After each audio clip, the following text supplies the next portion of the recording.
మీతో ఒక 2-3 విషయాలని ఈనాటి కూటమి దృష్టికి తీసుకెళ్లాలనుకుంటా ఉన్నాం.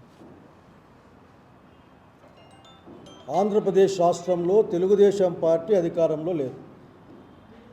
ఆంధ్రప్రదేశ్ రాష్ట్రంలో ఎన్డీఏ కూటమి అధికారంలో ఉంది. ఎందుకంటే మాది ఎన్డీఏ ప్రభుత్వం, ఎన్డీఏ శాసనసభా పక్షం అని మాట్లాడుతుంటారు కాబట్టి ఈ రోజున ఎన్డీఏ కూటమి గారిని నేను మాట్లాడదలుచుకున్నాను. ఇది ప్రభుత్వంలో ఉన్న పెద్దల్ని, అది ముఖ్యమంత్రి కావచ్చు, డిప్యూటీ ముఖ్యమంత్రి కావచ్చు,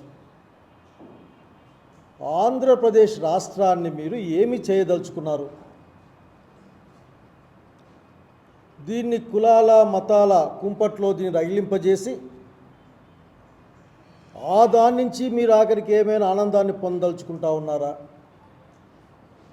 అట్లాగే శాసనసభ్యులుగా ఉన్నవాళ్ళు, పార్లమెంటు సభ్యులుగా ఉన్నవాళ్ళు, శాసన మండలి సభ్యులుగా ఉన్నవాళ్ళు, అట్లా వివిధ రాజకీయ పార్టీల్లో ఉన్న వాళ్ళకు కూడా నేను ఒక విన్నపం లాంటి మాట మాట్లాడుతూ ఉన్నా, అర్థం చేసుకునే ప్రయత్నం చేయమని కోరుతా ఉన్నా. 100 రోజుల పరిపాలన తర్వాత ఇచ్చిన ఏ వాగ్దానం కూడా మీరు ఇప్పటికి అమలు చేయలే. పెన్షన్లు ఇచ్చామని చెప్పుకునే ఒక్క మాట తప్పనిస్తే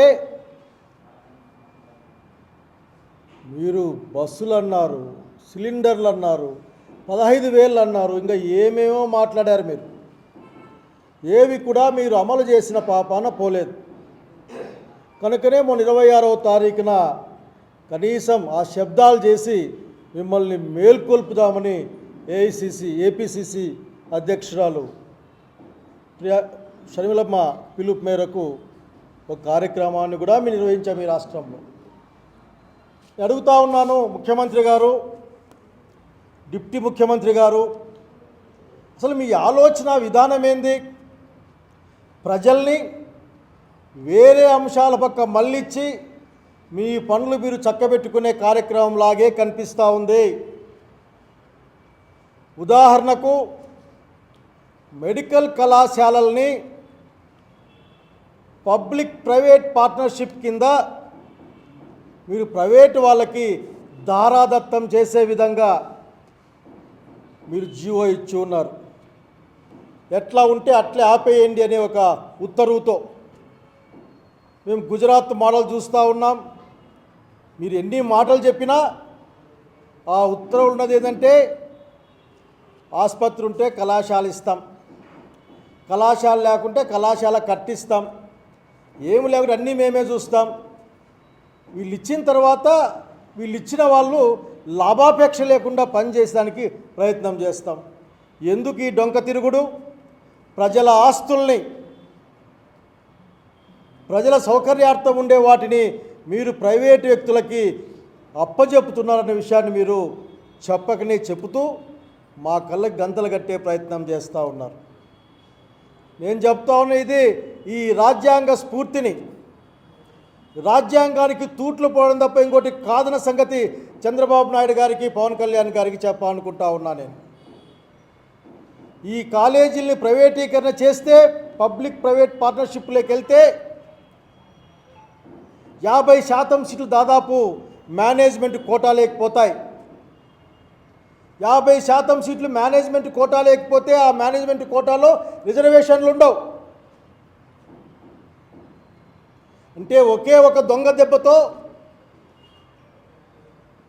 అత్యున్నత విద్యా అవకాశాలని పేదవాళ్లకు, బలహీన వర్గాలకు, దళితులకు, మైనార్టీలకు లేకుండా చేసే ప్రక్రియ తప్ప ఇది ఒకటి కాదన్న సంగతి మీకు గుర్తు చేయదలుచుకున్నా.